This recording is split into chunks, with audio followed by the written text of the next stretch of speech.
welcome back to my channel Anindya Samita Channel. So, kali ini kita ada di konten belajar bahasa Spanyol dasar bersama Nindi. Tapi ada yang beda dikit ya. Kali ini aku nggak akan ngajarin kalian belajar bahasa Spanyol, kita nggak akan belajar bahasa Spanyol, tapi aku bakal ngasih tips-tips gimana caranya biar bisa belajar bahasa Spanyol otodidak. Atau kalau mau sekolah juga itu lebih baik ya. Cuman, ini berdasarkan pengalaman aku, jadi aku mau sharing ke kalian yang mungkin kalian bisa aplikasikan gitu. Mudah-mudahan berguna ya. Jadi pertama adalah aku cerita dulu ya. Jadi aku ini sebelum ke Spanyol aku nggak pernah bisa bahasa Spanyol. Bener-bener nol. Ya palingan dari Dora doang, Dora di Explorer ya dulu ya, uno dos tres gitu doang.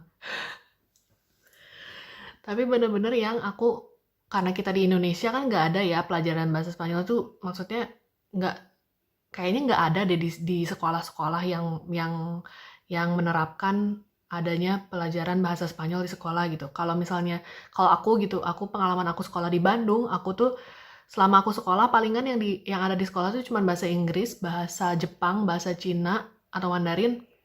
Terus mungkin di sekolah-sekolah lain pernah dengar juga ada yang belajar bahasa Perancis atau apa kayak gitu. Cuman intinya bahasa Spanyol tuh masih susah banget di Indonesia khususnya ya. Terus untuk kursusnya juga tempat les yang ofisial gitu ya, yang terpercayanya juga masih sedikit banget di Indonesia. Aku ngalamin sendiri waktu aku mau ke Spanyol tuh, aku kan pengennya belajar dulu gitu di Indo gitu, paling enggak biar nggak buta-buta amat gitu sama bahasa Spanyol. Cuman memang di Indonesia ini masih nggak ada banget gitu si tempat kursus yang bener-bener terpercaya gitu. Waktu dulu tuh sempat ada sebenarnya dari Embassy Spanyol, Embassy of Spain yang ada di Jakarta. Waktu dulu sempat ada, namanya Cervantes kalau nggak salah. Tapi waktu tahun 2018, waktu aku mau berangkat itu, aku udah cari info segala macam tuh, udah nggak ada. Ternyata mereka emang udah tutup. Dan pada saat itu, aku nemuin sekolah kayak dari universitas namanya Nebrija di Madrid, itu baru buka di Jakarta, tepatnya di LSPR, London School Public Relation ya, itu di Jakarta. Tapi itu tuh waktu itu tuh masih kayak baru buka banget gitu. Jadi aku pun kayak masih iya nggak ya gitu belajar di situ. Karena pada saat itu nggak tahu ya kalau sekarang mungkin udah ada yang belajar di sana juga, mungkin bisa kasih info tambahan di komentar atau gimana.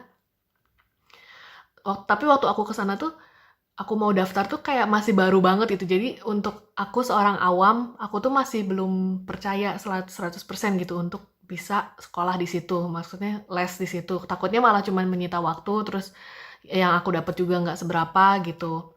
Mohon maaf ya, bukannya meremehkan atau gimana, tapi itu kan berdasarkan awam ya. Jadi penilaian aku sebelum aku mau les gitu. Nah, makanya aku nggak jadi lagi waktu itu sekolah bahasa di sana. Terus aku akhirnya sempet, kalau kalian tahu, aku tuh dulu sempet kayak coba-coba belajar bahasa via aplikasi, dan itu aplikasi online gratis, maksudnya aplikasi yang kamu bisa download, sekarang juga kamu bisa download, itu namanya Duolingo. Nah, aku cuman sempet belajar via Duolingo, jadi itu aku dapat aplikasi itu tuh dikasih tahu teman, sama dikasih tahu, ya pokoknya intinya dikasih tahu temen sama dikasih tahu kakak aku dan segala macam. Jadi aku download aplikasi itu, aku belajar bahasa di situ, termasuk bahasa Spanyol di situ ada. Jadi lumayan lah, dari situ aku bisa paling enggak sedikit-sedikit kayak belajar gitu dari aplikasi Duolingo itu. Satu itu ya, aplikasi Duolingo. Kedua yang kamu bisa gampang banget kamu dapetin akses adalah YouTube.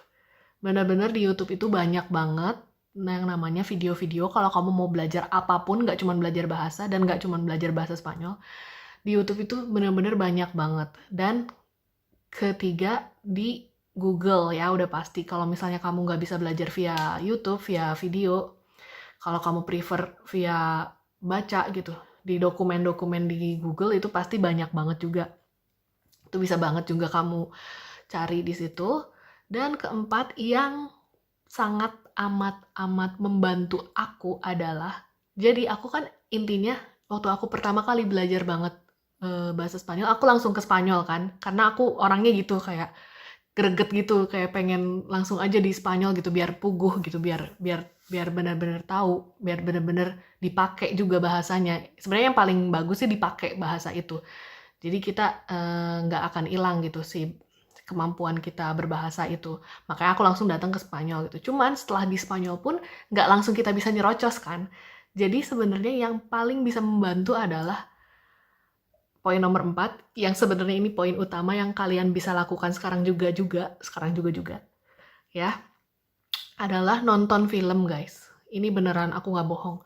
Nonton film bahasa Spanyol, terserah kalau kamu mau pakai subtitle bahasa Inggris dulu boleh, tapi kalau memang kamu udah level Spanyolnya udah lumayan gitu, udah ngerti dikit-dikit, cobain kamu subtitlenya diganti pakai bahasa Spanyol. Jadi kamu nonton bahasa Spanyol, subtitlenya Spanyol juga. Itu bakal bener-bener ngebantu. Atau kalau kamu mau lebih ekstrim lagi, kamu nonton film yang didubbing pakai bahasa Spanyol. Pusing nggak? Karena sebenarnya yang aku alamin di Spanyol, jadi begitu aku nyemplung ke sini, segalanya itu pakai bahasa Spanyol, guys. Jadi mau nggak mau kita tuh mikir di dalam bahasa Spanyol, ngerti nggak sih? Jadi yang kalau kita lagi nonton tuh, semua iklan tuh didubbing sama mereka. Semua, bahkan film-film tuh, semua film tuh judulnya ditranslate ke bahasa Spanyol. Bahkan aku kadang suka bingung. Ada poster umpamanya lagi di jalan gitu ya di sini. Waktu dulu banget pas awal-awal, aku lihat, ini kok kayak kayak familiar sama poster ini, kok kayaknya tahu, tapi apa gitu, film apa gitu. Itu tuh waktu itu aku lihat film The Avengers dan di sini ditranslate jadi Vengadores atau apa gitu. Pokoknya sesuatu yang bener-bener what the, kayak beda banget. Tapi itu ternyata tuh bener-bener ngebantu gitu, ngebantu khususnya aku gitu. Dan di sini di bioskop pun kamu bakal susah nyari film yang berbahasa Inggris. Umpamanya film Hollywood yang asli berbahasa Inggris dan bersubtitle Inggris, itu kamu bakal agak sedikit susah. Ada sih, tapi kalaupun ada tuh, itu tuh lebih mahal dan ya gitulah, kualitas bioskop di sini tuh sebenarnya jauh lebih buruk daripada di Indonesia ya. Di Indonesia bioskop lebih bagus jauh banget. Di sini tuh kayak lebih lama gitu, karena di sini mungkin culture-nya orang-orang nggak suka ke bioskop, kurang suka ya, kurang. Kalau di Indo kan kayak kita seminggu sekali bisa gitu ke bioskop, tiap ada film kita ke bioskop, kalau di sini enggak. Jadi nonton film itu bener-bener ngebantu, nonton film bahasa Spanyol ya, atau berdubbing Spanyol, atau bersubtitle Spanyol, apapun lah, pokoknya cobain guys. Atau kalau misalnya terlalu wow gitu nonton film, ini juga yang poin kelima ya, ini sangat penting juga, nonton acara TV berbahasa Spanyol. Acara TV apapun, mau acara TV lawak gitu atau apa yang receh-receh. Kayak aku di sini, program TV favorit aku itu programnya Spanyol ya. Namanya First Date. Itu tuh kayak dating program gitu. Tapi itu program asli Spanyol. Jadi semuanya berbahasa Spanyol dan percakapannya itu percakapan sehari-hari, kayak kita kenalan sama orang, kayak nanya kamu kerja apa dan sebagainya, dan itu bakal sangat gampang banget buat kita mengerti gitu. Khususnya untuk yang udah sedikit mengerti bahasa Spanyol, nonton itu jadi kita bisa, oh gini ya kalau mau nanya ke orang gitu, oh gini ya cara jawabnya. Yang ternyata di akademik pun kalau kita belajar bahasa Spanyol beneran, kadang itu nggak diajarin gitu. Jadi kayak ada bahasa-bahasa slangnya atau apa, kita bisa dapat dari acara TV Spanyol gitu. Cara nyarinya aku kurang tahu gimana, karena aku di sini, jadi aku ya nyetel TV langsung acara Spanyol gitu. Cuman mungkin yang bisa kalian coba, cari aja di googling gitu ya. Ntar deh aku share lagi kalau misalnya aku udah bisa nyarinya. Pokoknya cari aja program TV, atau di YouTube juga pasti ada lah kayaknya program TV Spanyol atau apapun. Dan yang lebih gampang lagi, poin nomor 6 adalah kamu dengerin lagu bahasa Spanyol, dengerin musik bahasa Spanyol, atau paling enggak dengerin lagu yang ada bahasa Spanyolnya. Kayak umpamanya yang gampangnya aja, sekarang kan udah mulai banyak ya kayaknya lagu-lagu populer yang ada bahasa Spanyolnya. Nah, lirik bahasa Spanyolnya yang kamu nggak tahu itu coba cari tahu dan coba dimengerti gitu. Dan di situ gampang banget juga, jadi ngebantu kita juga buat mengerti bahasa Spanyol itu. sendiri gitu dari melalui lirik lagu. Kalau aku sih suka banget karena aku memang hobi nyanyi dan memang aku juga resep banget gitu, suka banget kayak kalau ada lagu tuh aku pengen tahu artinya apa sih, terus menceritakan apa sih kayak gitu. Walaupun banyak lagu-lagu bahasa Spanyol atau lagu-lagu Spanyol yang artinya tuh agak-agak menjurus-jurus ke arah seksual atau kayak kayak gimana ya, tapi emang memang kayak gitu di sini gitu. So, segitu dulu kali ya tips dari aku. Jadi ada berapa tuh kayak tipsnya 6 ya? Segitulah ya. Pokoknya kalian semua semangat. Nggak ada ruginya buat belajar bahasa, apalagi kalau kamu suka bahasanya, apalagi kalau kamu bakal pakai bahasa itu gitu. So, thank you for watching. Kalau kalian suka, kalau kalian ada saran, kritik, atau apapun, bisa langsung kontak aku via Instagram atau ketik di komen.